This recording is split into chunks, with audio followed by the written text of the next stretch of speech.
Okay, so good morning, everyone, and thank you for organizing this, let me say, short workshop on the aspects on education. Maybe you also already received the agenda. The idea is to have a short presentation on the position paper we organized, we wrote together in big group.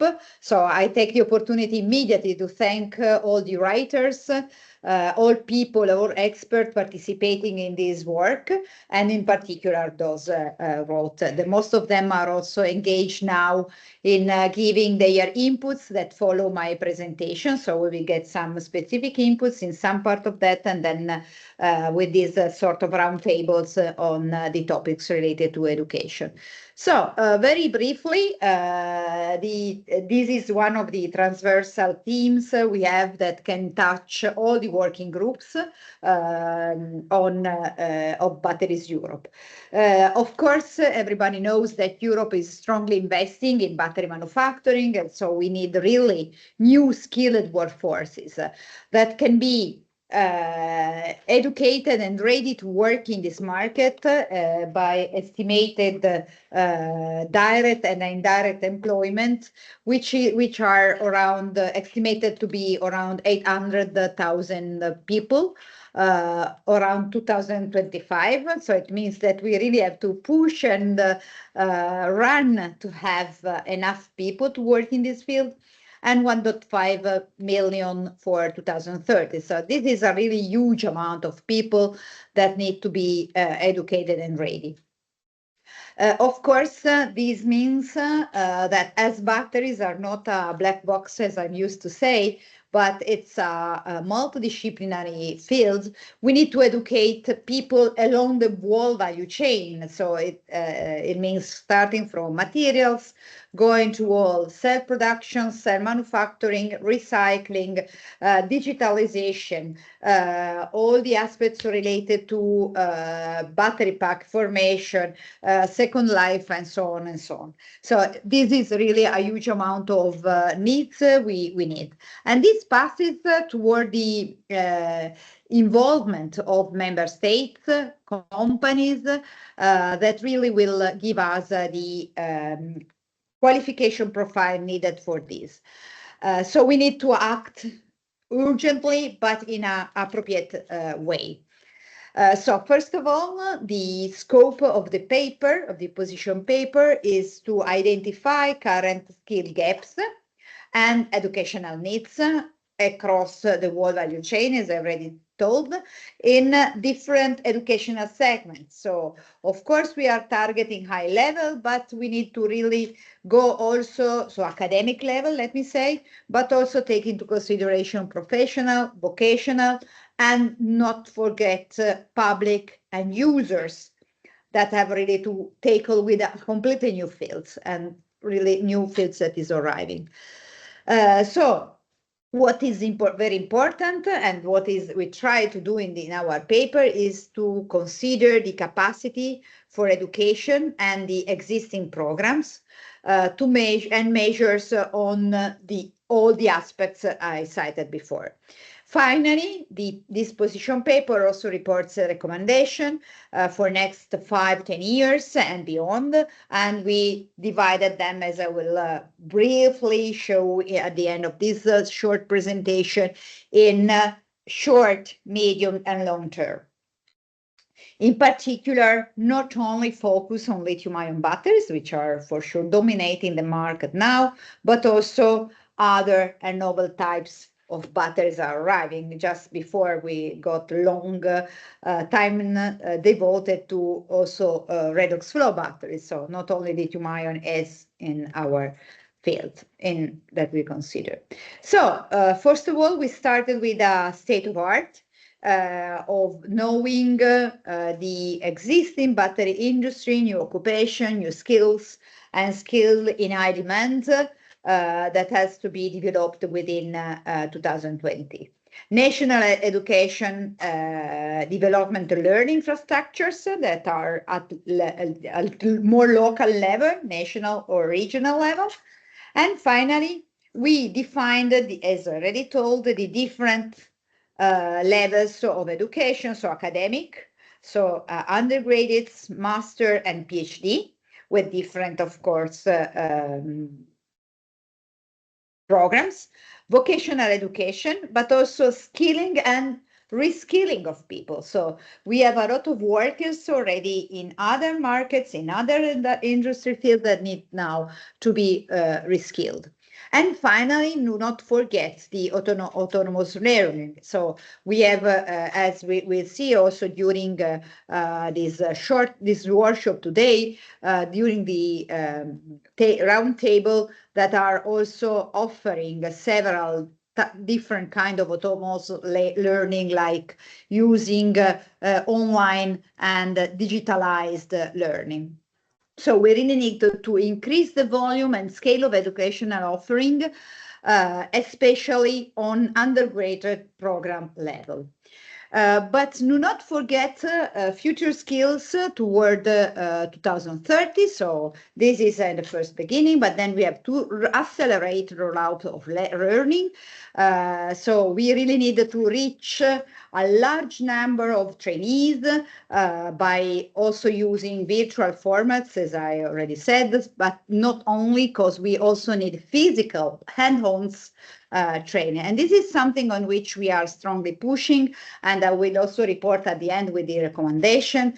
We should need some specific center fully dedicated to education, to really for hands-on learning, where many people can go and really start learning how to create, how to build a battery. And this is really something strongly needed in the first period until 2030. So we really need to go to this S curve as told, so in order to announce and to launch as fast as possible this. Increase, for sure, the focus on vocational training and reskilling of workforces, so that they can gain experience in a sort of process scaling to achieve cross-industry transfer from other sector to battery sector. So people needs to move from the more typical sectors related to combustion engines, combustion cars, and so on, toward electrified system. For sure, this is something very important. We need to address all the topics related to circularity. I always remember that European batteries are, let me say, starting and thought to be fully sustainable, fully recyclable. And so this is one of the topics on which we have to focus in education in order to have trained people that are really going toward the Green Deal policies that is supported by the European Commission. So, of course, considering circularity, intending recycling, second life, and so on, but also the reduction of the use of critical raw materials and safety. That is also a very important topic that was cited in the previous discussion. And this is also reported in the position paper. So there are some inputs also related to regulations, new battery passport that has to be part of the curricula for sure. Moreover, as I already reported, we have not to forget the educational outreach to public and end users, both for acceptance of the transition to electric fields, but also to be aware on which are pros and cons in our new technologies, and also really to be ready and available to move in these new fields. But let me add that we also consider very important to start at in young ages to be aware of what is running, what is a battery, because commonly this is something that is starts to be known at university level, but is very difficult at lower levels, like for sure higher schools, but even elementary, primary, and secondary schools that anyone knows anything about batteries. So we should start from lower level education, elementary skills, and going toward other stakeholders to be there. But in addition, this is something that is closer to Battery 2030. We also need to consider very high level of education, because if we want to have a leadership in Europe, we have not to forget also higher level, like PhD people, postdoc, and so on, to keep the advantage in competitive advantage in Europe. And this passes toward considering MOOC on one side, but also different workshops are run into Battery 2030 initiative and excellence seminars. But let me also launch the new community of young scientists, so that also here during our roundtable, Maria Arnaiz, who is one of the founder of this new community of young scientists, will participate. This is called the Battery 2050, the Young Scientist Seed Community. It's, you see, they started to work together during the last annual conference in Grenoble, I guess a few weeks ago. And they are already active in creating a network along Europe. So both being strongly educated, but also really be the future in our field in next year. Okay, so said, we identified the several skills gap that we need to take into consideration for future and to consider how to overcome. So in these slides, you can have a really quick overview on which are our gaps that we defined as 4 main topics, like attractiveness gap, competence gap. This passes to, for sure, training capacity, expertise, training equipments, of course, again, centers fully dedicated to education are more than welcome and needed. Just let me add on this topic in the brackets that during the Batteries Europe meeting last week, we got the opportunity to hear what is running in Japan, and they really have these centers. So I said, okay, they already did it, and because they consider really important to skill people with hands-on and really learning how to build batteries, and not only this cannot only be like in the field of companies who really wants to reskill their workers, but this should be more training and also train the trainers. So if we have centers where we can train trainers, this enlarge the number of people that can be trained more and more fast. Timing gap. We really are a strong delay, so we really have to run much faster. And as you see, knowledge transfer, standardization, and barrier in transformation are important. Geographical gap. We need to, let me say, push toward workforce mobility. The possibility, this is something that is in the frame of new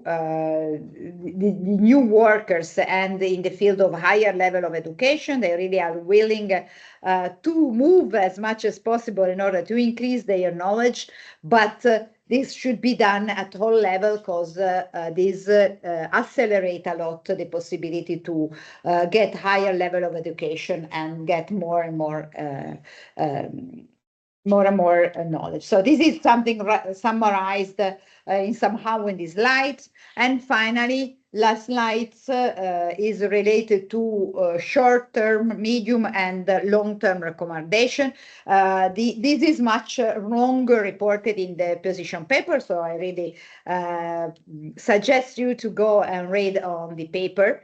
But here are reported only the more important somehow, but everything is important. But here is just to give some quick input. So for sure, we need, if we want to educate a lot of people, we need to get funding also on this. So it's impossible to have acceleration of one of the topic without putting any money. So that this is done, but with very small numbers. Let me add that also we have some good examples, and also Christian Masquelier is here in order to speak about MESC.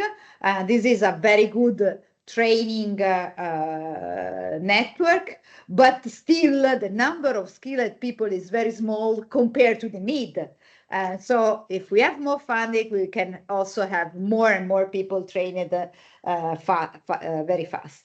Cross-disciplinary education, as I told, this is a multidisciplinary field that we need to work in all the fields together, and people has to know the language spoken by the others in order to be competitive. Reskilling workshop, train the trainers. The most we can have, the most of trainers we can have, the most of people can be trained.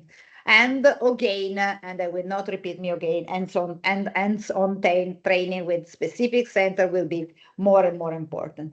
For medium recommendation, one of the topic is the certification system. Develop the certification system is very important, because also people that want to be reskilled need to certify their possibility to, and this is again a really running topic. It's not very clear how to do that. And there are, EBA is also doing this job and is here to give us some inputs. Start education lower level of schools, elementary schools and so on. Mobility programs and collaborative learning will be important. I went in, okay, just very briefly, finally, as long-term recommendation, collaboration between industry academia in order to create competence, and innovation is very important, and research engagement of people will be very important. This community of young scientists will be the first seed on this. Okay, try to be fast enough. I don't know if Spiridon is here and wants to give the floor to first speakers. It's okay. You can manage the workshop. Yeah. Okay. So go ahead. Now I give the floor to Maria, who I see here already. I should stop sharing. I don't know if Maria, you want to have you have something. Let me say to show. Yes. First of all, thank you, Silvia, for inviting me to present this summary of the young scientist community that we were starting or we're creating at the Battery 2030 annual conference. So today I'm going to briefly show you what we were doing and what we want to do. This session was in this conference was chaired by Marta Mirolo and me and myself, Marta from ESRF from France and me from CIC Energigune in Spain. So just to show you why we were there. So the starting point of all this was 2 years ago in the first Young Scientist event that was organized by Silvia, and we were in 4 different universities attending to this event remotely. And Marta and me were in one of these universities. So we were in the first seats of this starting creating of the Young Scientist community.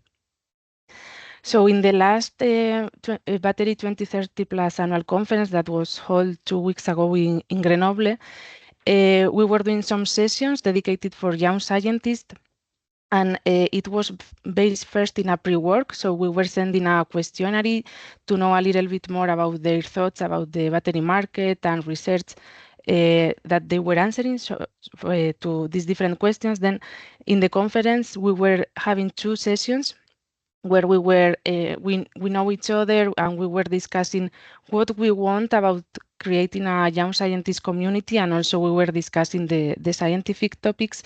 And then in the last day, we summarize all this, and is what I'm going to present to you today. So we were sending also another questionnaire to know a little bit more better who were those young scientists that we were knowing those days. So as it was a European conference, most of us were European, coming mainly from Western Europe and then for Southern Europe. Then regarding the gender, it is true that in the attendance it was not very equally.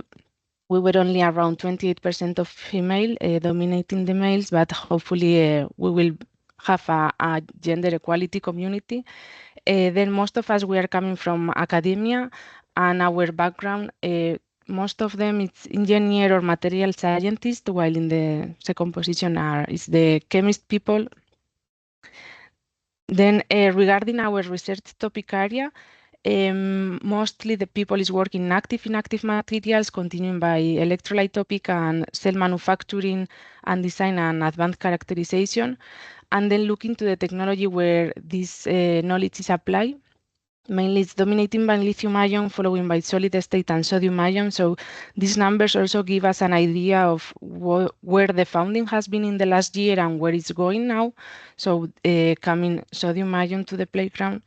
And then when we were discussing about creating this young scientist community, we were discussing what we want from creating the community and what we want as community.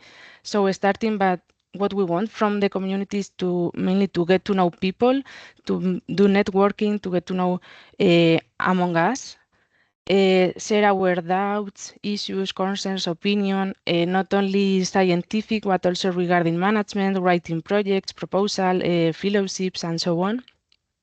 We want also to have from this community, like to share the open positions that we know that they are around the world, also to share maybe our CVs. So if we identify that there is someone looking for a profile, if we have these CVs, maybe we can also share among us and help each other.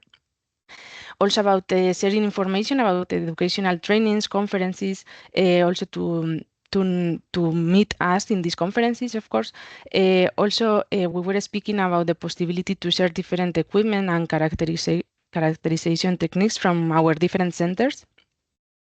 And then as community, we would like also to try to push a little bit to have senior young scientist conversations, so in conferences. Also try to have conversation with industry to know, in the end, to learn from senior, to learn from industry, and in the end to become a better professional, of course. Also to have a little bit more training on techno-economical aspects that maybe it's something that it's not trained when we are young. Then also we would like to have also some small funding projects to try to do between young scientists. So because it's true that nowadays the projects are, the PIs are mainly senior, of course, because of the large background, but it will be very helpful to have a project with some budget to allow us to learn how to write these projects, to manage these projects, and later on to be able to apply for these bigger projects. And of course, we would like also to have in Battery 2030 Plus initiative, there are some excellent seminars from senior researchers, and we would like also to have a young seminars, so from us, from young scientists, in order to train, to share our work and so on. So to keep this young scientist community, we have created a Teams folder where we would like to. We have created different folders to share our concerns, also the conferences that we are attending, and so on. So it's a way to try to stay connected. And then regarding the questionnaire that we were doing before, and we were also speaking more scientific things, these were the questions that we were asking, that now I'm not going to go in depth, but just to note that we were speaking our thoughts on the battery market in the following years, also about the relation of academia and industry, that we think that it has to be a little bit improved, and about the different topics that we think are going to come in the following years. And from all that discussion, we were trying to identify the 3 main topics that we would like to cover in the next Young Scientist event that will come next year. And from there, we were identifying that Young Scientist community want to speak or to discuss about next generation batteries, also about all sustainability concerns, so recyclability, second life, and circular economy. And we would like also to discuss about industry and European regulation, to know how to commercialize a product, sustainable production processes, and so on. So just to conclude, this was we were the people that were attending this conference and having these discussions. that we hope that we are going to be the young scientist seed community of the future. And now it's time for sharing and for being active. So we have already created a LinkedIn account. We are already active in the Teams folder. And I hope that we will keep in this way and we will keep in touch and be active. And this is all. Thank you for attention. Thank you very much, Maria. So really spread the information around. So maybe you can, I don't know if someone want to connect with you or Marta or who is in charge of, or me, eventually I will for sure forward this possibility so you can get additional inputs and additional young scientists interested and be part of the community, adding them directly on the team folder. They have this team folder where you can share information, files, and whatever. So this is a good starting point. So keep in touch with Maria, Yes. and she will for sure enlarge the community. That's something very important. Thank you very much, Maria. Thank you to you, Silvia.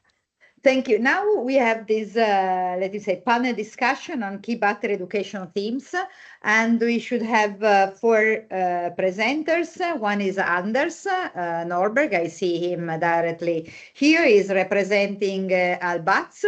Then we will say us more about your project. Jakub Stolfa, representing ASA, the Automotive Skilled Alliance, last A, forgive me. Christian Masquelier, who is here, you can see him also representing MESC, this very interesting PhD program. And again, they are skilling a lot of people in Europe. New scientists are coming from there, and then being part of this young scientist community. We should have also someone from EBA Academy. Unfortunately, due to one illness I just read on my email 1 second ago, she cannot join us, and so we are without the representation of EBA. In EBA Academy, let me add very briefly, you can find some information on their website. If you go look on EBA 2050, you can also have the link to EBA Academy. They are more preparing online education for a lot of workers, skilling and reskilling of people, using also several centers spreading Europe for more hands-on training. Okay, so thank you very much for joining us. I give the floor now to Anders, who will give us some inputs about ALBATTS. They have 8 minutes, more or less, time for presenting. After that, feel free of asking questions. And in the second part, now we have this presentation, so for giving, and question and answer will be immediately after in the following session. So thank you very much. Anders, the floor is yours. You are muted, Anders, please.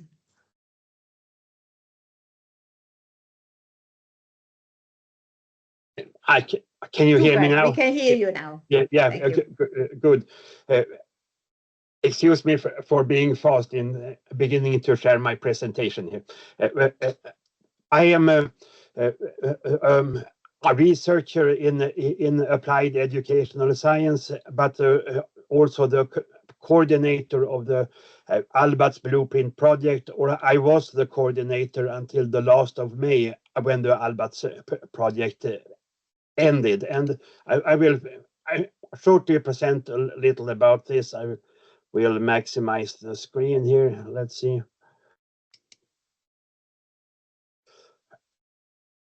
Yes.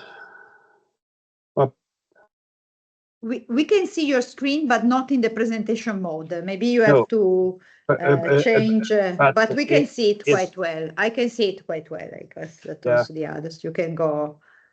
Yeah, it's coming up now, I guess. So, well, yeah, good. Yes.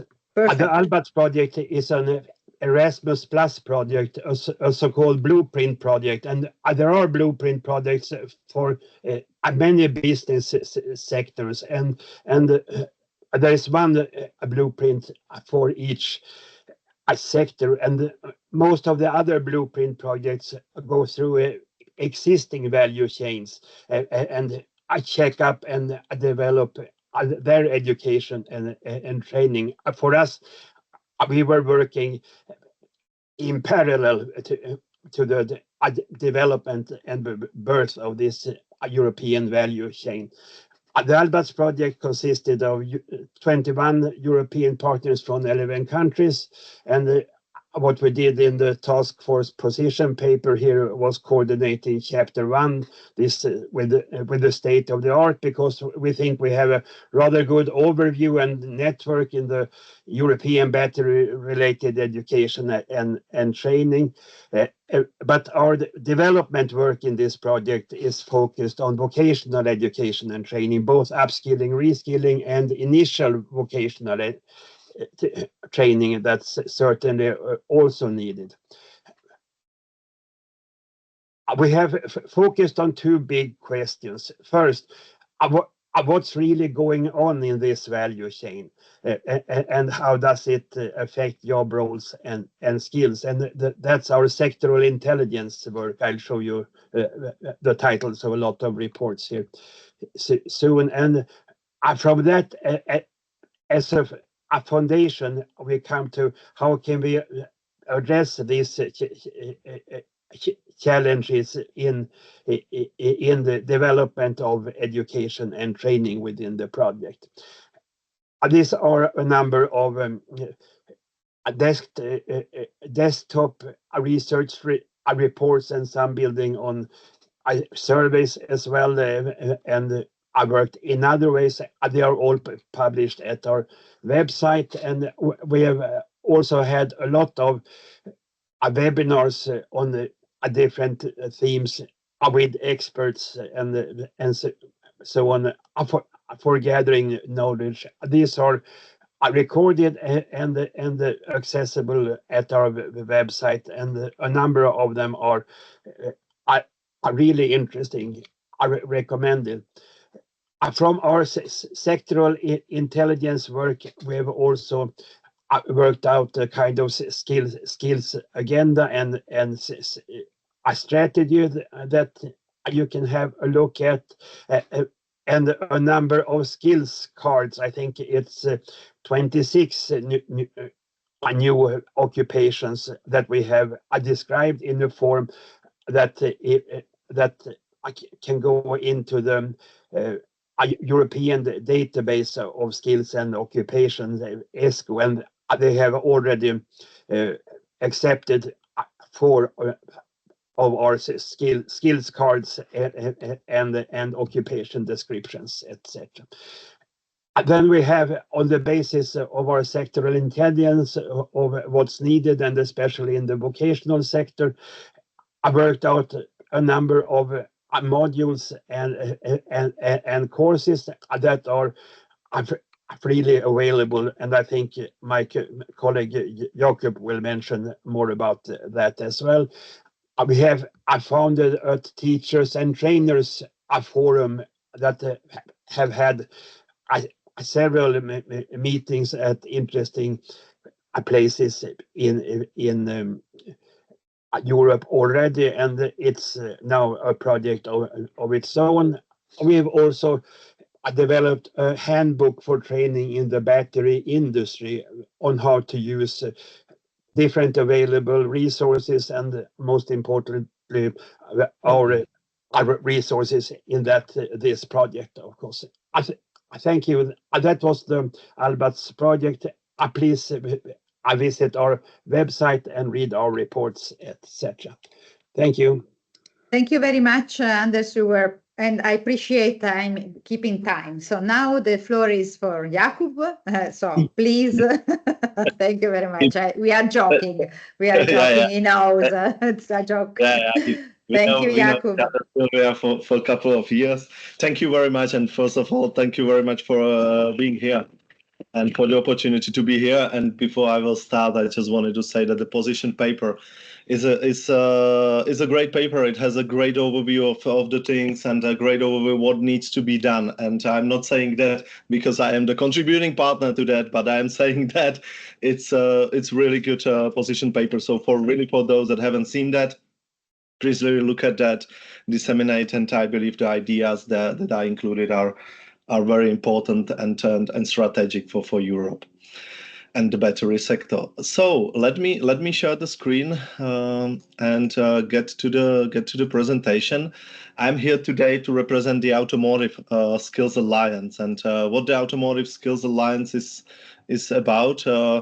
That's the PEC for Skills Partnership and the collaboration in the in the automotive mobility sector, which includes, of course, also the electrification and the batteries for the mobility and electric mobility as such.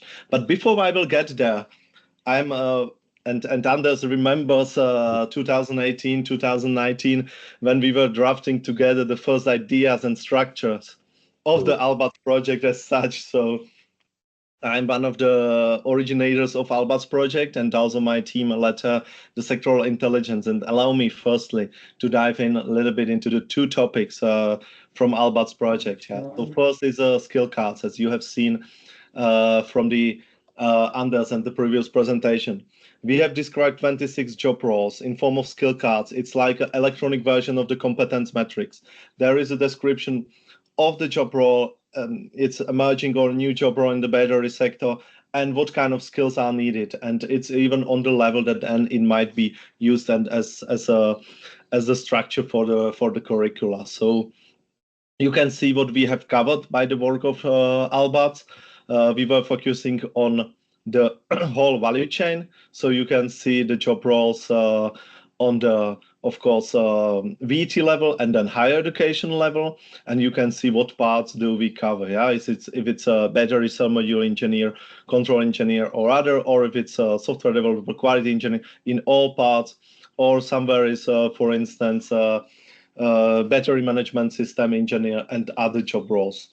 All is available then on our website, which I will show a little bit later on. And courses. As Anders mentioned, we have courses that are developed and freely available. So I would like to really invite you to go to the learning platform that is then further maintained by the Automotive Skills Alliance. And there are the courses covering those topics, as you can see on the slide. So we have also basic courses as an introduction to the battery sector, battery fundamentals, types of batteries, and so on.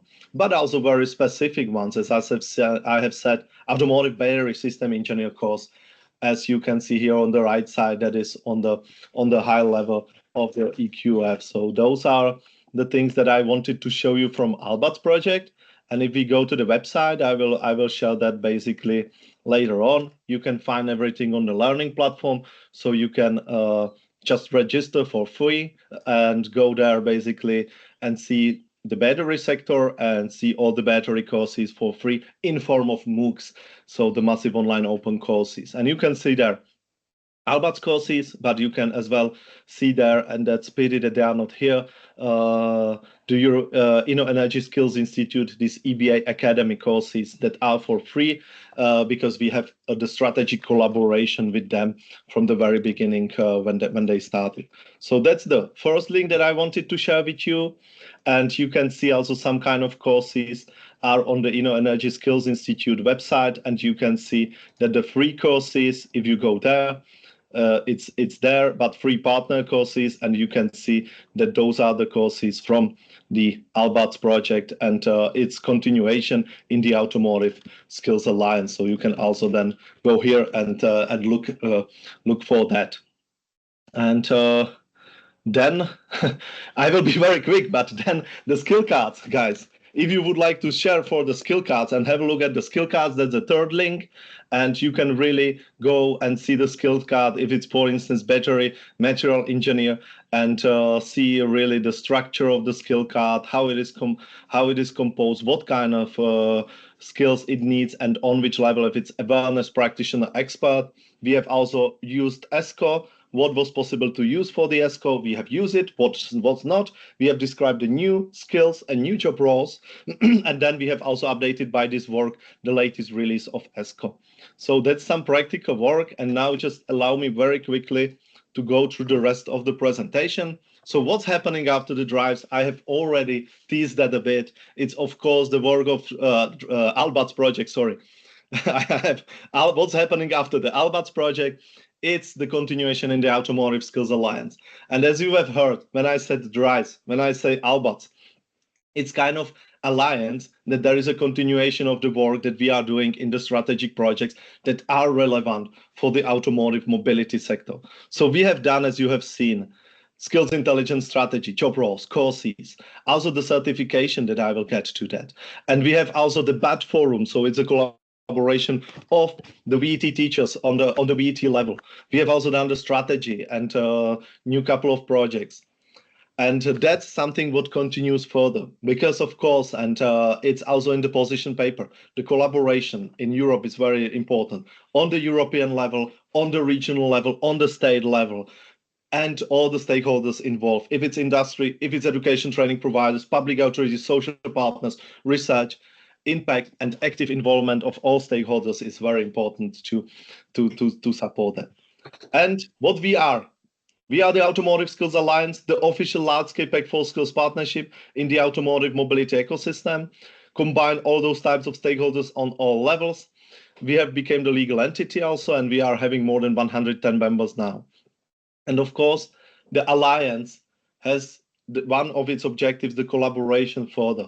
So we have also the battery working group, but it's specifically focused on the exchange of the basically what is existing where, yeah, so to do not invent the wheel again. So we are also proudly members of BEPA and of course collaborate, as you have seen, in the Batteries Europe. And the members also collaborate on the different projects. So you can see the overview of what are the projects in the umbrella. If it's CABAT that is organizing these battery forums. If it's Peace Project, that's for instance the project that is now preparing the digital battery passport training course. Then we have, for instance, Voltage collaboration, which is centers of vocational excellence in 5 countries in Europe. It's Trirema, which is the blueprint project for the skills in the automotive mobility sector, covering also the battery ones. And I have mentioned many times, we have a strategic partnership with the Energy Skills Institute, since they were launched as the EBA Academy. Among that, of course, the strategic partnership with the Automotive Regions Alliance, which is 44 regions around, and we are the official Pack4 Skills. And last but not least, and just 1 minute, Silvia, we are having the Skills Hub, which is the pilot version of the European catalog of the different training courses on the one hand, and on the other hand of the reference definitions of the job roles. So those job roles that you have seen and I have shared with you are basically put into the electronic version of this Skills Hub. And it's the platform that combines the different training courses, if it's online, on-site, paid, free, whatever, but to have kind of overview what is where. And that's what we are piloting also together with the learning parts coming after the summer. And then we are having our learning platform that I have shared the link with you, and you can find the free MOOC courses there if you need to host that. Yeah, so that's about the learning platform where we have now more than 60 courses. I have shared with you just the battery ones, but you can see the others as well from the different projects, including collaboration with the Energy Skills Institute, the free courses there, and then the Skills Hub. That's the database, and that's something that I wanted also to raise because it's in the in that autonomous learning in that position paper that we have done, and that's about the micro credentials, about the issuing of the micro credentials to have the recognition where we are, to have the recognition what we have learned. So that's something what we are also piloting here. So that's the Skills Hub. Yeah. So that was the very quick, and let me tell you, it was like a battery plane flying through everything. But I hope you have had the possibility to see at least a few stops and a few things that I have shared with you. Thank you very much. You can see more on my LinkedIn, on the Alliance LinkedIn, so you can see it on the left side. You can see more about ASA also while scanning the QR code on the right side. So thank you very much, and I'm staying here for the questions and panel discussion. Thank you. Silvia, back to you. Thank you very much for being so fast. also, but very, very clear. And thank you very much for posting all the links so everyone can take and go to see. But we have a little bit more time as we have one presenter less. So now the floor is to Christian Masquelier, a very well-known researcher, also more than professor. We can hear you well. But I don't see Christian, the option of being able to share my screen yet. On the right-hand side, Yeah, on the top, you should get something like sharing, an arrow. Okay, perfect. So you will tell us about this Erasmus Mundus join program. Yes, we can see it well. Perfect. Yes, okay, and you can hear me well also? Super. Okay, so hello. Thank you, I'm actually in thank you very much for giving me this opportunity. I am in Hong Kong actually right now, attending the big international meeting on lithium batteries. 1,500 people, mostly Chinese. So we have we have a lot of things to do in Europe as well. Anyway, so I want to present you two programs: the Erasmus Mundus Master Course MESC. This is a master course, and then also the PhD co-fund project that we also are running, which is called Destiny. So these are two complementary programs, which are actually initiated, which have been initiated and which are running right now through the Alistor European network. And this is very important. My first really point is that we are able to do this thanks to the gathering of many people from many years, actually more than 20 years now, in the Alistor Research Network, which I am the director. So let's talk about MESC and Destiny as two projects of the Alistor network. And just to say that the Alistor network was created in 2004 by the very famous Jean-Marie Tarascon, and he led the floor to many young people like me at that time, 20 years ago, to pursue and to run things in concrete, to do collaborative research in Europe. And this is what happened actually. And we are very proud that it is still very much alive. And so many big names, which are mostly retired people at the creation of this network now, but you can see very famous people below in the second round of youngest people.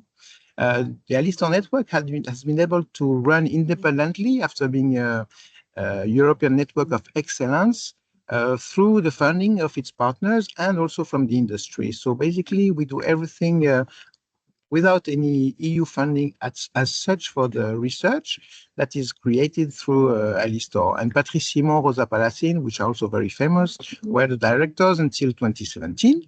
And from 2018, together with Robert Domingo and Patrick Johansson, we are running this project, this network, with, as you see, many important partners in the EU related to battery research in many European countries, from UK to Slovenia, Poland, Denmark, etc., etc.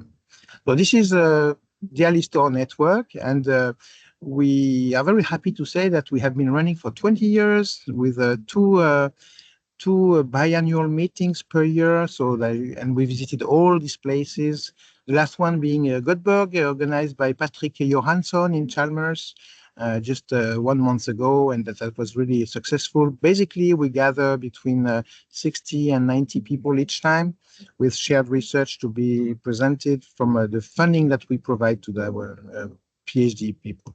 So this is the Alistor in numbers, but what I want to say now is to describe a bit the two programs we are running. So the MESC Master Course is an Erasmus Mundus. So as many of you know, it is kind of tricky to get the Erasmus Mundus label because the EU is providing a lot of funding, a master course for these master students with very generous scholarships. And we have been able to run it for 20 years, and we are very happy that we got a new accreditation for 5 more years. And Alejandro Franco, very famous professor also in Europe, is running it now. And I stepped out because I have many other things to do. So, but MESC is running, and the principle is that 7 universities have gathered for many years to create a fully integrated program at the master level, taught fully in English, with very nice attractivity because we're able to gather between 500 and 700 applicants each year to join this master course, which is very important in terms of mobility. The students go from Toulouse to Warsaw, to Ljubljana, Bilbao, Amiens, and then they spend their master thesis in one of the many laboratories of the Alistair network. So this is really concrete master course that is running and that really feeds all our laboratories in terms of master students and as well as doctorate students at the end.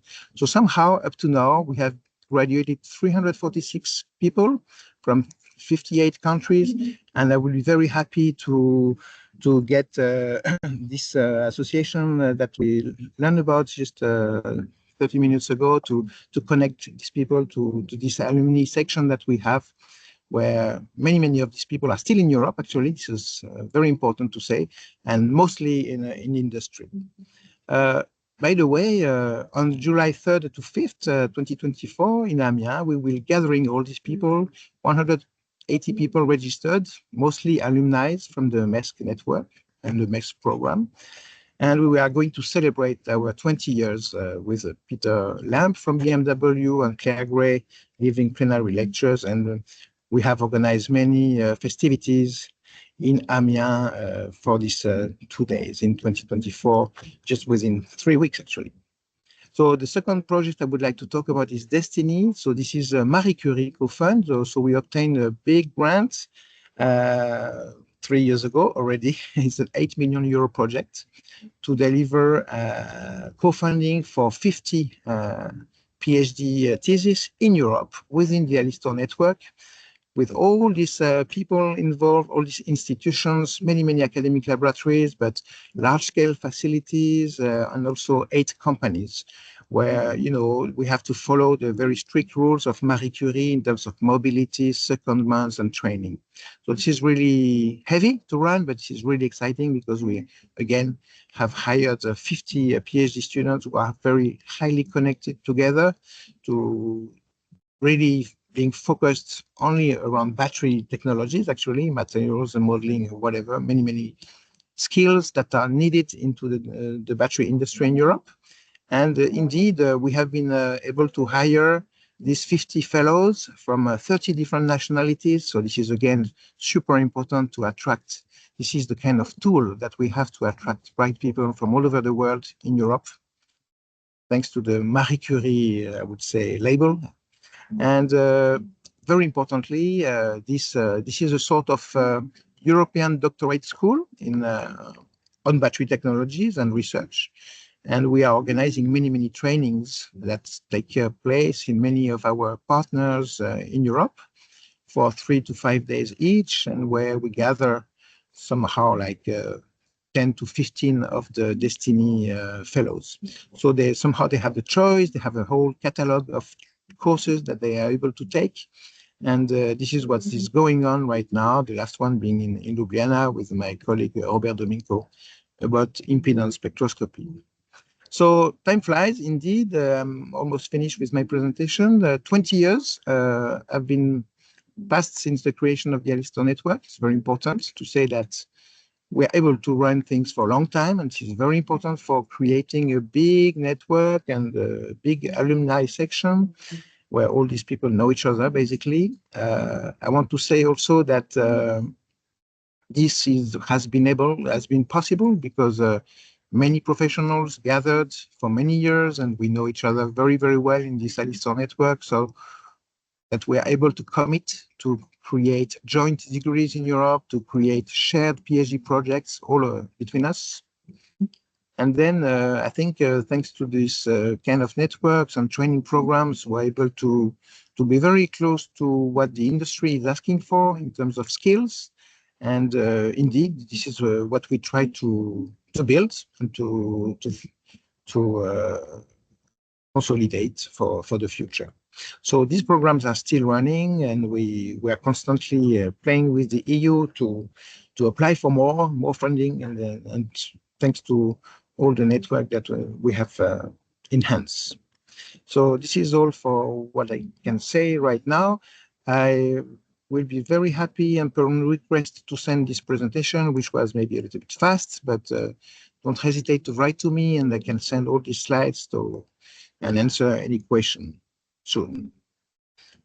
This Thank is it you. for now.